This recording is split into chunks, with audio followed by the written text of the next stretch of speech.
E aí, boa tarde, meus lindos, beleza? Hoje nós vamos falar sobre o conto popular, tá? Estamos lá na página 72 do livro de vocês podem acompanhar aí.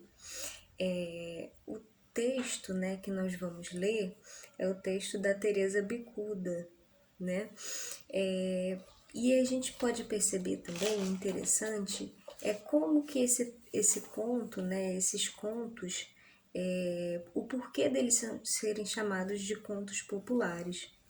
Os contos populares, eles são narrativas, né, narrativas que são passadas oralmente, é por isso que são populares, né, passadas oralmente de geração em geração. Então, esses textos, eles podem vir de maneira, né, podem conter assuntos diversos, normalmente, né, para entreter, uma espécie de conversa, de causo, né, geralmente são muito divertidos, né, são casos muito divertidos, né, acontecimentos curiosos e também podem trazer ensinamentos importantes. Então tem uma roupagem aí, né, de uma moralidade também, né, que traz ensinamentos importantes. Então a história de Teresa Bicuda, ela começa assim: eu mesma não presenciei, nem conheço ninguém que tenha presenciado, pois Teresa viveu muito tempo atrás, num tempo bem antigo. Então aí a gente já pode perceber, né, que nessa parte do texto, né, nesse iniciozinho, já começa a falar de um tempo lá atrás, né, de um tempo remoto, bem antigo, e aí a gente não tem uma definição de um tempo aqui exato, né? O que sei é de ouvir contar. O que sei, alguém me contou. Foi passado para mim, mas eu não sei, né? Eu não sei quem, né? Quem que começou essa história. E aí a gente não sabe também, fica sem saber se é verdade ou se é mentira, né? O que sei é de ouvir contar, mas o João Fonseca, dali, da venda, sabe quem é? O filho de Safira? Pois ele, sim, já viu com os próprios olhos a ventania assombrada de Teresa Bicuda, com seus marimbondos e abelhas zangadas. Por conta disso, passou 3 dias de cama. Mas isso foi pouco tempo atrás, ela já morta, né? Ela viva, ninguém daqui conheceu. Do tempo em que ela vivia, o que todo mundo sabe é que Teresa Bicuda era uma mulher muito ruim, um poço de maldades, pode-se dizer. Fazia maldades com o pai, com a mãe, com o marido, que a escorraçou de casa, olha só. Fazia maldade até com as amigas. Agora, tinha uma coisa que Teresa amava, pois todo mundo tem. Por pior que seja a criatura, ela sempre tem um ponto fraco. Alguma coisa talvez um pouco perdida, mas que está lá no fundo escondida em algum canto. Alguma coisa que a faz crescer, né? Alguma coisa que a faz parecer por alguns momentos uma pessoa comum, alguém capaz de algum tipo de emoção boa. Na página 73. E essa coisa, para Teresa, era a serra. Ela adorava subir a serra e ficar por lá.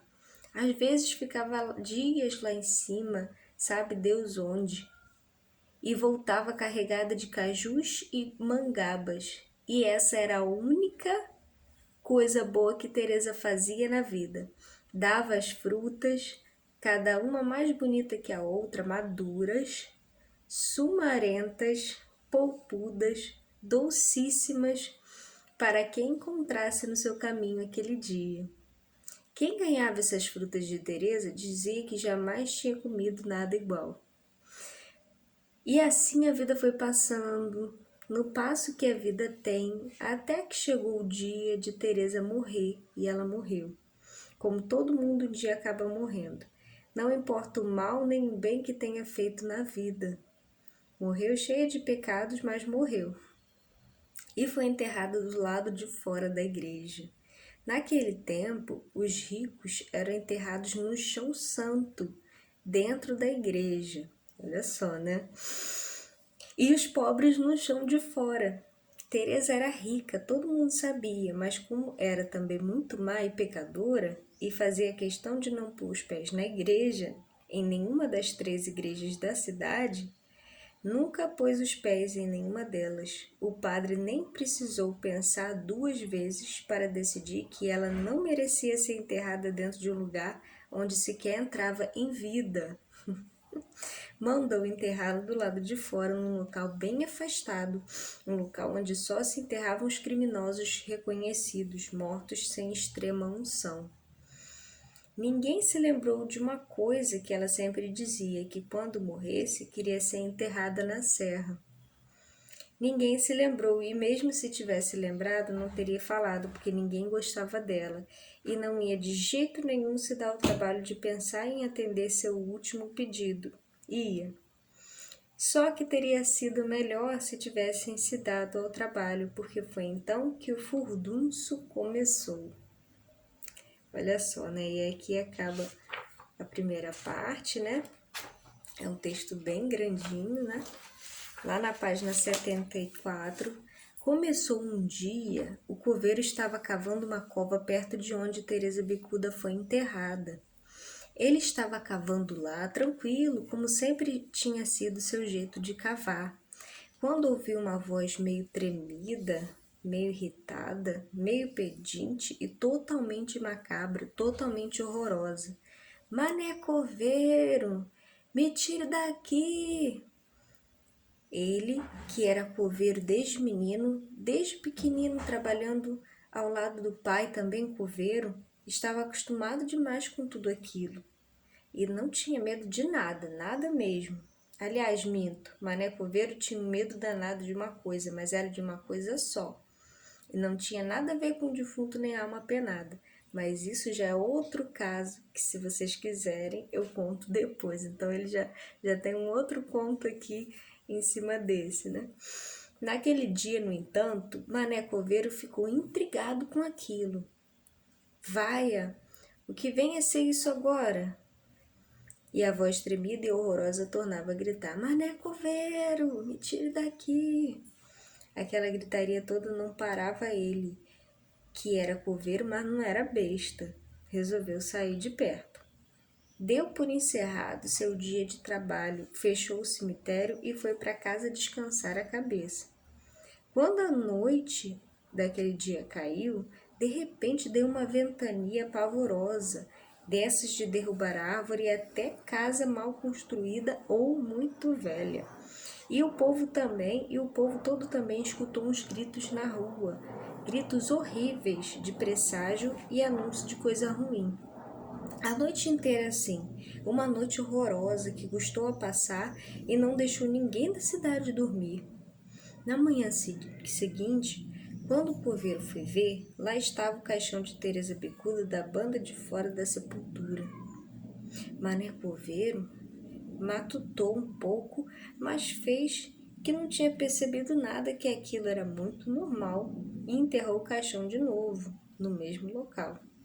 Aí de noite aconteceu tudo outra vez, do mesmo jeitinho, a mesma ventania de dar medo, os mesmos gritos na rua, e todo mundo sem poder dormir com pavor de algo terrível acontecer.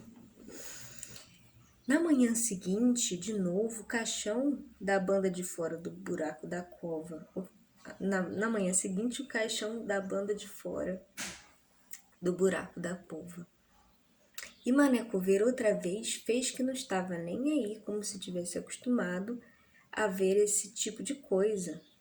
Tornou a botar o caixão no seu lugar, do mesmo jeitinho.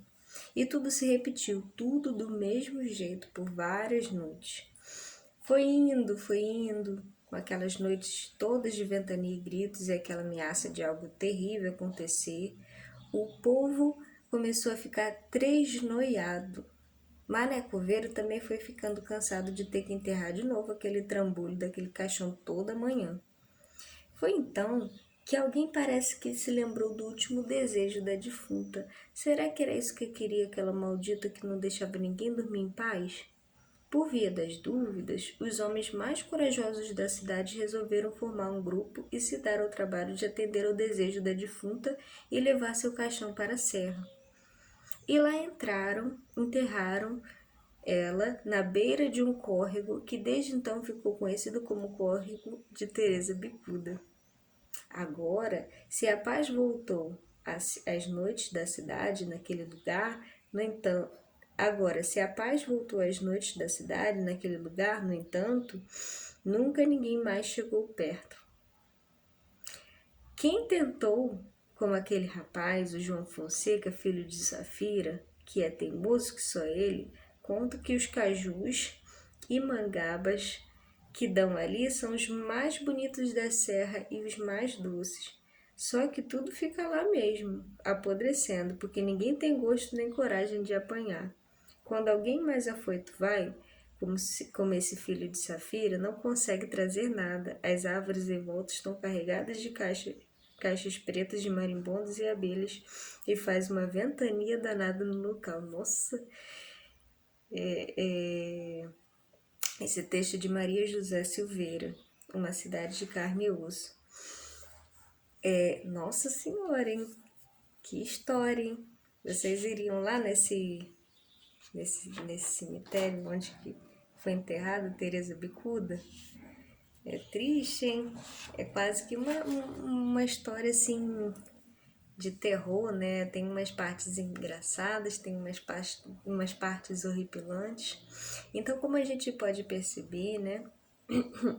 Esses contos, né? Esses contos populares que nós encontramos, né? Como esse é o caso da Teresa Bicuda, eles têm um caráter fictício também, né? Porque são narrativas que se diferem das crônicas, por exemplo, né? Porque nas crônicas nós temos né, uma verossimilhança maior, né, uma verdade maior, um comprometimento com algo que seja verdadeiro, que aconteça na nossa realidade.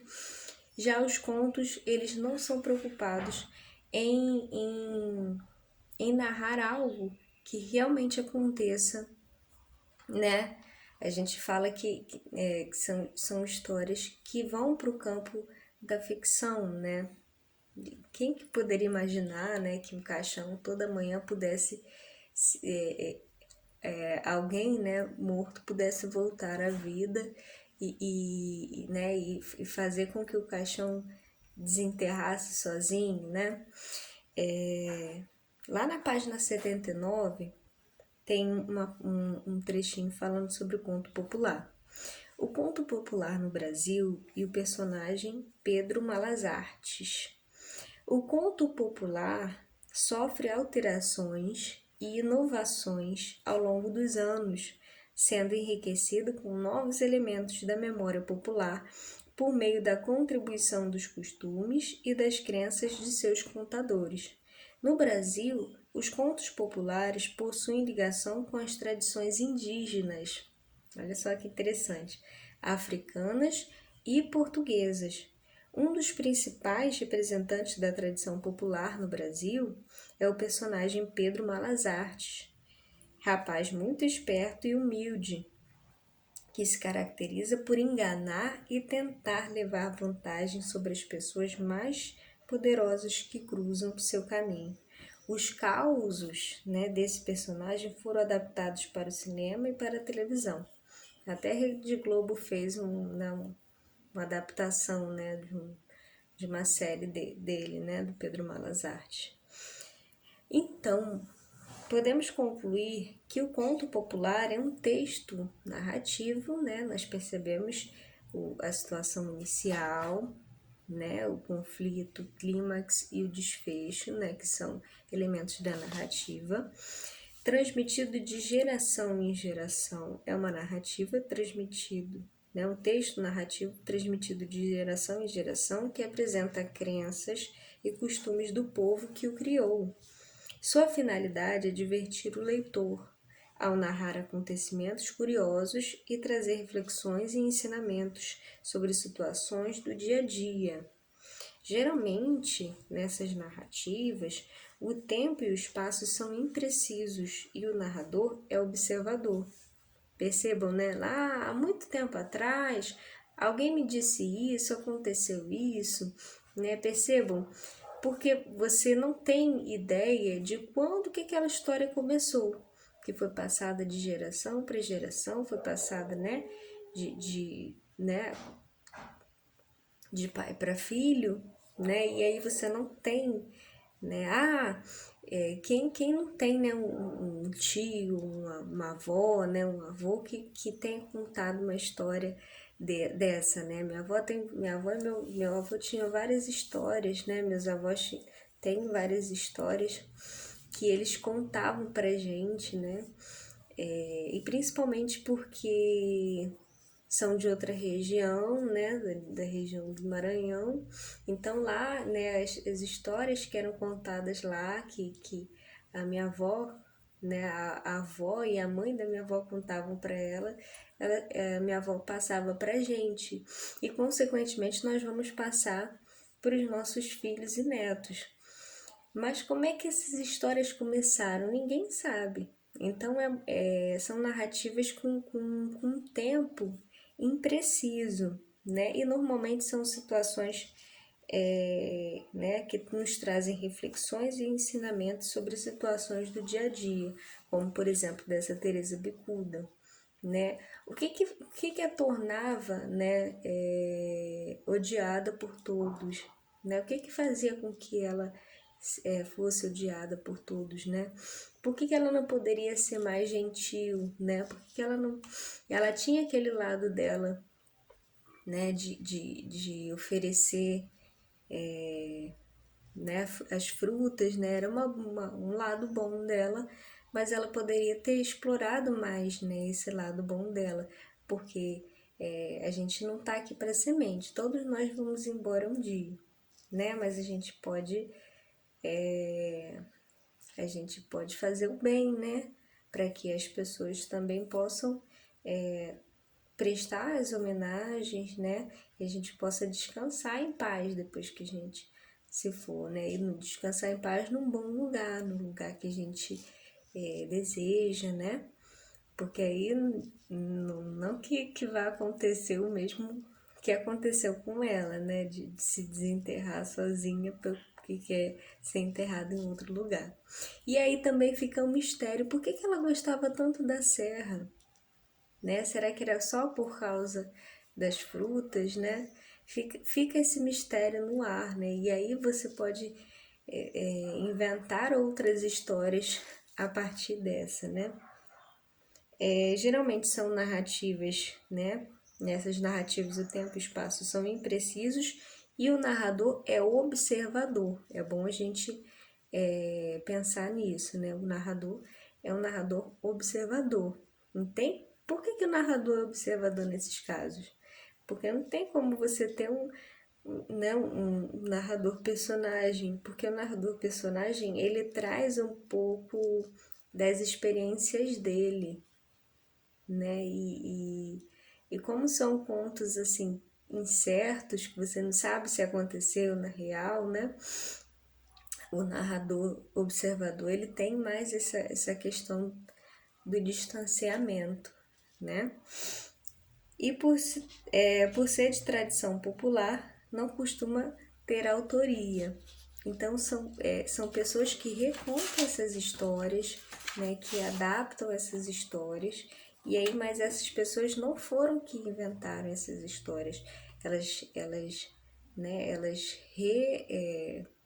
reescreveram, né, adaptaram, e como são narrativas orais, você tem, né, um registro, né, dessas oralidades, dessas narrativas orais, dessas histórias orais, né?